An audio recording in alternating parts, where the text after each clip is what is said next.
অন্যের জীবনের সাথে নিজের জীবনের তুলনা করা বন্ধ করো। তুমি কি কখনো দেখছো তোমার বয়সী কেউ ভালো চাকরি করছে, কেউ ব্যবসা সফল হয়েছে, কেউ বিদেশে গেছে, আর তখন তুমি নিজের জীবন নিয়ে ভাবছো আর আমি কেন এখনো কিছু করতে পারলাম না? এটা এই দুশ্চিন্তাই তোমাকে ধীরে ধীরে ভেতর থেকে দুর্বল করে দেয়। মনে রেখো, তুমি যার সাথে নিজের তুলনা করছো, তুমি তার জীবনের শুধু ভালো দিকটাই দেখছো, তার পিছনের কষ্ট আর ব্যর্থতার সংগ্রামগুলো তুমি দেখছো না।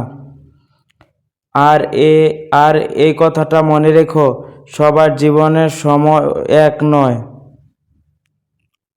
কেউ 20 বছর বয়সে সফল হয়, কেউ 25 বছর বয়সে, আবার কেউ 30 বছরে বা কেউ 40 বছরে গিয়ে সফল হয়। তাই অন্য কেউ তোমার আগে এগিয়ে গেছে বলে তুমি ব্যর্থ নও।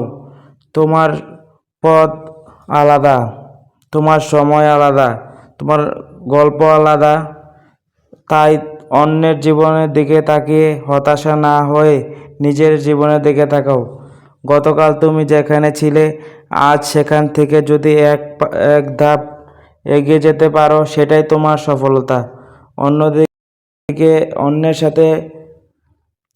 সাথে প্রতিযোগিতা করো না, নিজের গতকালের সাথে প্রতিযোগিতা করো।